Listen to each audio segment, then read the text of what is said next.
Hi, welcome to Lesson 4, Analysis of Algorithms.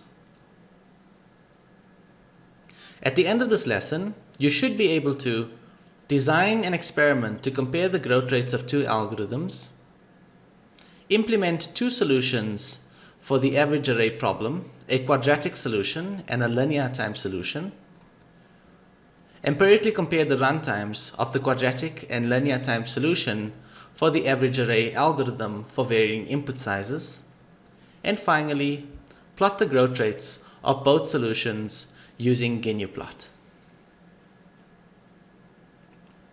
So what is an empirical analysis of algorithms? The running time of an algorithm grows with the input size. By increasing the size of the input and randomizing the composition of the input, we can fairly deduce the growth rate of an algorithm. By comparing two algorithms' growth rates, we can determine which is more efficient. Furthermore, the growth rate can also tell us about an input size that we have not tried and how long would the running time be for the algorithm for that particular input size. In order to compare two algorithms empirically, we need to ensure that the same hardware and software is used to implement and to run the two algorithms, as well as the same input size and composition of input is used for both algorithms. Suppose we want to compare two algorithms to calculate the average array of an array of integers. What is an average array? The ith average of an average array is the average of the first I plus 1 elements of an input array. Let's look at an example. Suppose you have an array A, whose first element is 54, second element is 34, third element is 79, and so on. Then the average array of A would be A prime, whose first value will be the average of the first element. A prime's second value would be the average of the first and second values of A. A prime's third value would be the average of A's first, second, and third value. A prime's fourth value would be the average from the first position of A, of the array A, up to the fourth position, and so on. There are two solutions for the average array problem. The first is the quadratic time solution, where the average of any element in A prime is calculated by summing from the beginning of A up to the ith position and calculating the average of that. The linear time solution makes use of a current sum. At any position I, we can use the current sum of the previous position to calculate the sum of the ith position and divide by the number of and divide by the index I. We can empirically compare our quadratic time and linear time algorithm by using two timers. We can start the first timer, run algorithm 1, and stop the first timer. This will give us our T1 value, which is the total running time for algorithm 1. We then can start our second timer, run algorithm 2 with the same input from that we gave algorithm 1, and stop our timer, our second timer, when algorithm 2 is finished. T1 will give us the total time that algorithm 1 took, and T2 will give us the total time that algorithm 2 took. Have a look at this diagram, which indicates the growth rate for a particular algorithm with respect to its input size and time. This point indicates an input size of 12, which took this algorithm 200 milliseconds to compute. This point indicates an input size of 23, which took the algorithm just over 400 milliseconds to process. Let's now implement our two procedures and try to capture the running time of it to empirically compare our quadratic time algorithm to our linear time one. We can begin by importing some important libraries.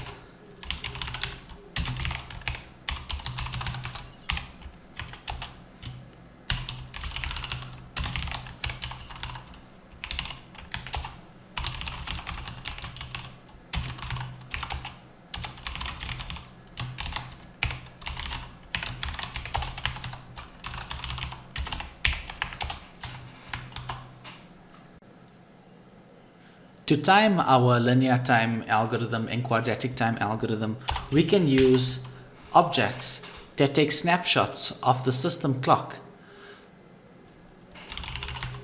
The time library allows us to do this by creating objects called clock_t.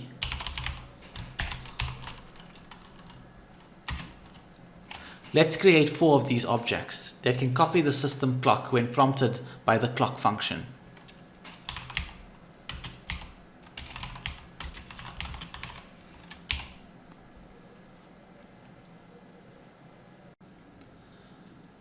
Now let's consider the input into our 2 algorithms, the quadratic time algorithm and the linear time algorithm.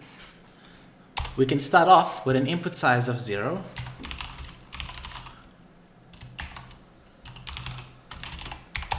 And gradually increase our input size iteratively.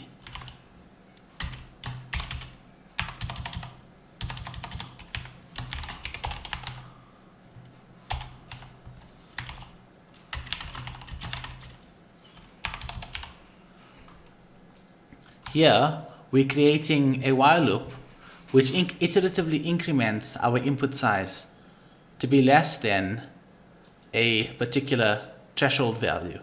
It doesn't matter how large this threshold value is, because we will get an output after each incrementation of the input size. Now let's consider the input composition. Recall that we're trying to implement 2 algorithms here. The linear time algorithm and the quadratic time algorithm.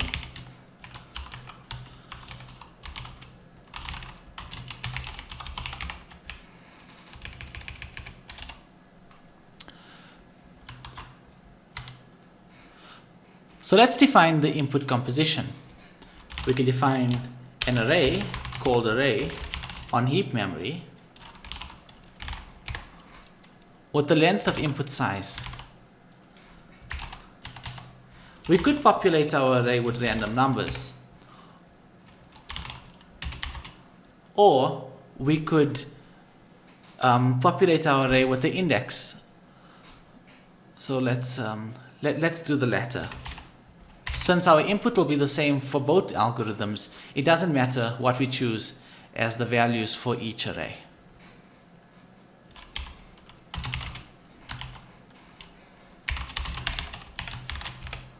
Oops.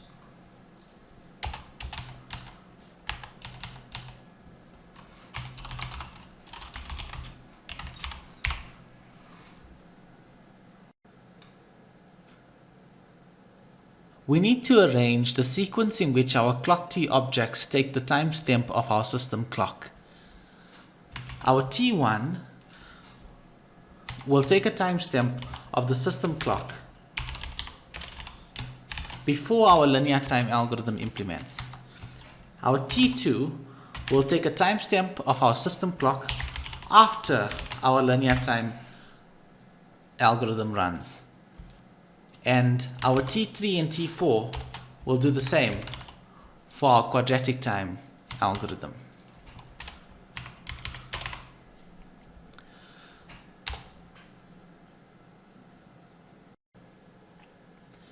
After we have captured the timestamps before and after our 2 algorithms have run, we have to now compute the running time for each algorithm.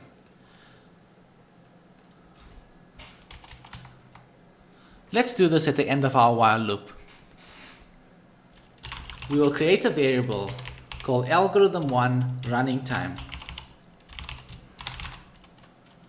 which is equal to T2 minus T1. Since T2 and T1 are clock objects, we will need to cast them to doubles in order to find the difference between them.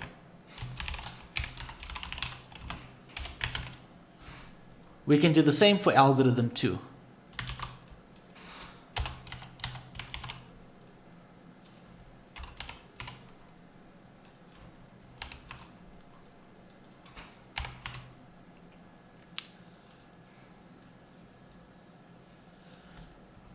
Once we have the running time for the two algorithms for this particular input size, we can now delete our array.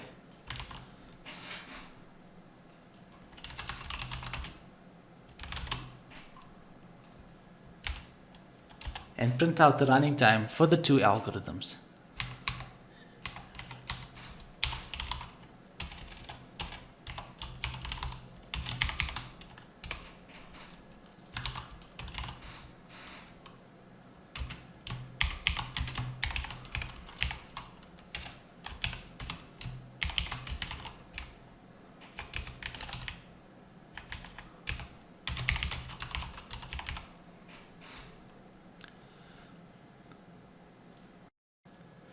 Now that we have completed our experiential setup, we can now complete the implementation for the linear time algorithm and the quadratic time algorithm.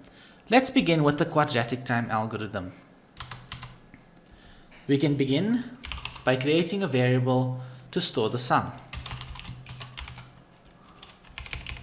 Let's call the sum qua for quadratic.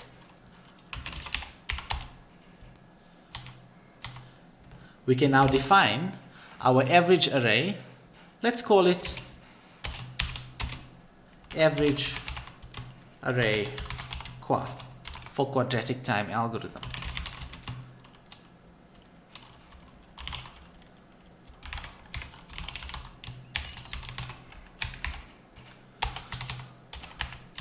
What we will need to do now is increment through our array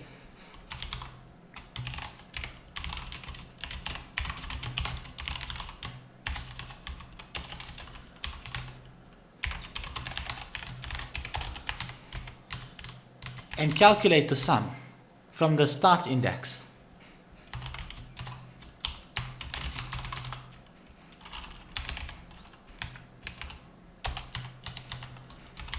We can use a for loop to calculate the sum up to the ith position.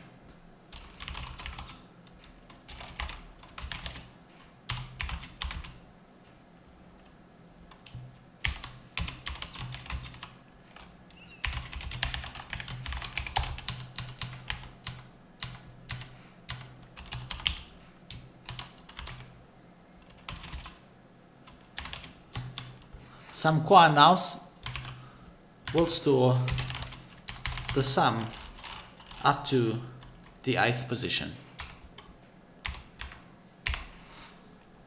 Now that we have the sum up to the ith position, we need only calculate the average and store it directly into average array qua.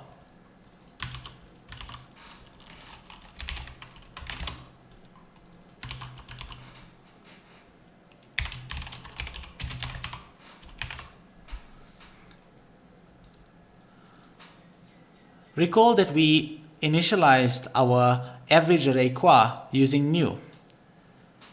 At the end of this nested for loop, we would have stored the averages of our array into an average array qua. Since our algorithm has concluded, we need to deallocate this memory from heap space. Oops. Now that we've completed our quadratic time algorithm, let's complete our linear one. The linear time algorithm is very similar. First, we initialize our sum. We'll call it sum lin for linear. Then we create our average array. Let's cut and paste it from our algorithm and call it lin for linear. Our average array lin will be the output of this procedure. Then we use a for loop to increment through our array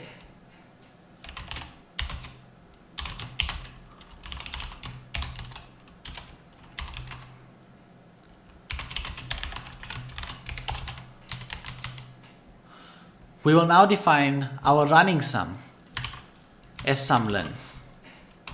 Sumlen will contain our running sum, so we don't have to compute it each time in the for loop from the initial element. Now that we have our sum, we need only calculate the average for the index I.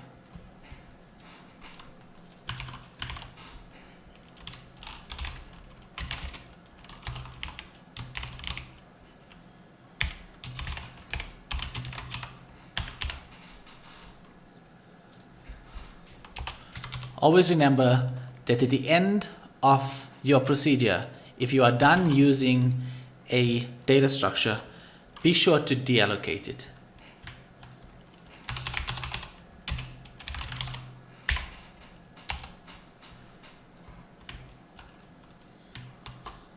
Let's now run our program.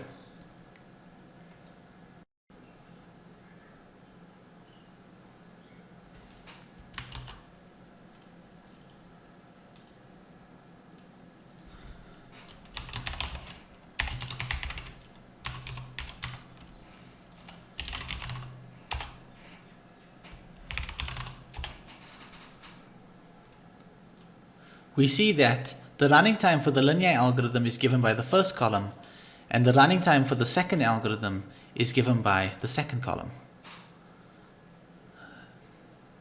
Notice how much longer the quadratic time algorithm takes.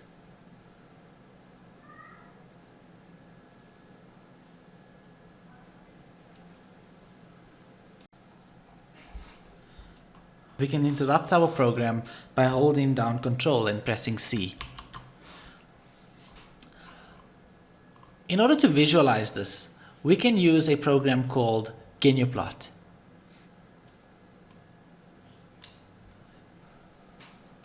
In order to use GnuPlot, we first need to create an empty text file. Let's call this text file info.dat. The dat extension means a data file.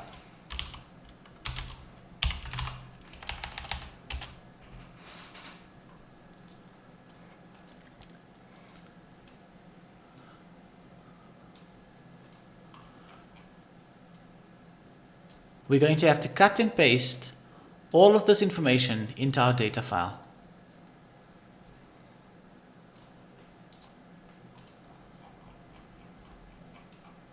We simply save this data file and open a terminal so that we can use GnuPlot. We can run GnuPlot by simply typing GnuPlot into the terminal.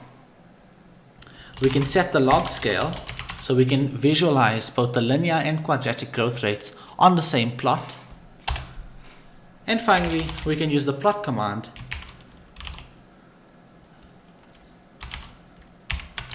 indicating where the data is coming from, which column it's coming from, and the title of the line.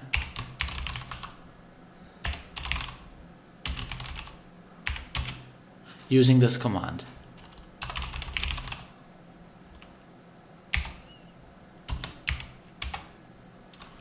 We can do the same thing for the quadratic plot.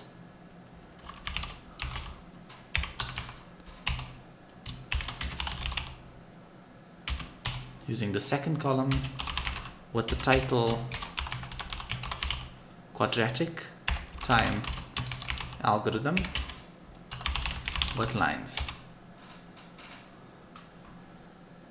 And here is our plot.